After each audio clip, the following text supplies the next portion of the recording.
Asal-usul Mak Lampir, putri kerajaan Kampa, yang menderita karena cinta. Kepopulerannya pun membuat cerita Mak Lampir berlanjut ke cerita sinetron di era 2000-an dengan judul Misteri Gunung Merapi. Dalam cerita tersebut diceritakan Mak Lampir sebagai pendekar pilih tanding penganut ilmu hitam. Lantas dari mana asal-usul Mak Lampir? Konon ceritanya, Mak Lampir merupakan seorang putri dari kerajaan kuno, yakni Kampa Chimtan, yang berdiri di abad ke-7. Kekuasaan kerajaan Kampa mencapai Vietnam Tengah dan Selatan. Nama asli Mak Lampir adalah Siti Lampir Maimunah. Legenda Mak Lampir pun sebenarnya berasal dari Sumatera Barat, bukan dari Jawa. Mitologi Mak Lampir lahir di Kabupaten Agam, Bukit Tinggi, tempat Gunung Merapi berdiri.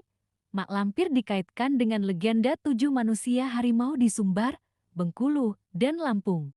Diceritakan, Mak Lampir adalah seorang gadis yang cantik, baik, dan sangat pemalu. Ketika dewasa, Mak Lampir terpesona dengan seorang pemuda pengembara yang melintasi kampungnya.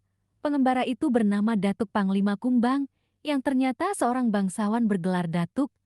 Datuk Panglima Kumbang juga merupakan panglima dari alam kegelapan. Datuk Panglima Kumbang disebut dapat mengubah wujudnya menjadi seekor makan kumbang atau harimau. Perasaan Mak Lampir kepada Panglima Kumbang sebenarnya gayung bersambut. Namun, hubungan keduanya tidak mendapatkan restu karena kerajaan Kampa mengetahui bahwa sang datuk berasal dari kaum siluman. Sementara keluarga Panglima Kumbang juga mengetahui Mak Lampir berasal dari klan manusia. Mak Lampir pun memutuskan menyepi dan bertapa di kaki Gunung Merapi. Ia bahkan bisa masuk ke alam siluman dan menemukan Panglima Kumbang, meski usahanya tidak membuahkan hasil. Di dalam pertapaannya itu, kemudian Mak Lampir bertemu dengan seorang pertapa lain yang akhirnya menjadi gurunya dan membuatnya jati wanita yang sangat sakti. Guru Mak Lampir itu bernama Nenek Serintil yang dikatakan cukup sakti mandraguna dari aliran hitam Manggrek Jingga. Nenek Serintil dikisahkan adalah seorang pertapa berasal dari Pulau Jawa yang memuja Batara Kala, sosok dewa yang disimbolkan sebagai raksasa yang berwajah menyeramkan. Setelah mendapatkan kesaktian, Mak Lampir lalu mengembara untuk mencari Panglima Kumbang. Ia juga menjelajah alam siluman untuk menemukan sang pujaan hati. Suatu hari, Mak Lampir mendapatkan kabar Datuk Panglima Kumbang tewas dalam sebuah pertempuran. Mendengar kabar duka itu, Mak Lampir langsung mengerahkan seluruh ilmunya untuk membangkitkan Panglima Kumbang. Ia mendapatkan warisan ilmu dari gurunya Nenek Serintil yang bisa membangkitkan siluman mati. Sayangnya, ilmu membangkitkan siluman mati bukan tanpa konsekuensi. Setelah Panglima Kumbang hidup kembali, kecantikan Mak Lampir langsung memudar, wajah cantiknya menjadi tumbal. Namun dengan kesaktiannya, Nenek Serintil kemudian membekali Mak Lampir dengan sebuah ilmu yang mampu membangkitkan kaum siluman yang telah mati.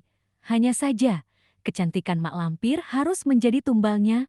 Sayangnya setelah bangkit dari kematian, Panglima Kumbang tak percaya ketika melihat penampilan Mak Lampir yang menjadi buruk rupa dan menyeramkan. Mak Lampir awalnya berharap Panglima Kumbang menerima keadaan fisiknya. Namun, yang terjadi justru sebaliknya, di mana Panglima Kumbang malah memeranginya. Mak Lampir patah arang. Ia sakit hati melihat pemuda yang dicintainya justru membencinya.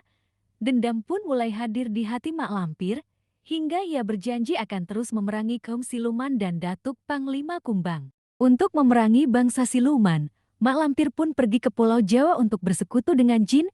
Ia menggalang kekuatan dari bangsa jin, penguasa Gunung Merapi di Jawa. Selain itu, Mak Lampir pindah ke Pulau Jawa juga untuk mendapatkan ilmu yang belum sempurna dimilikinya. Gunung Merapi di Pulau Jawa ia jadikan pesemayaman dan mendirikan sebuah kerajaan gaib. Mitos yang beredar di masyarakat Jawa adalah Mak Lampir masih hidup dan tidak bisa mati. Keberadaan kerajaan jin yang membuat masyarakat sekitar Gunung Merapi percaya soal mitologi Mak Lampir.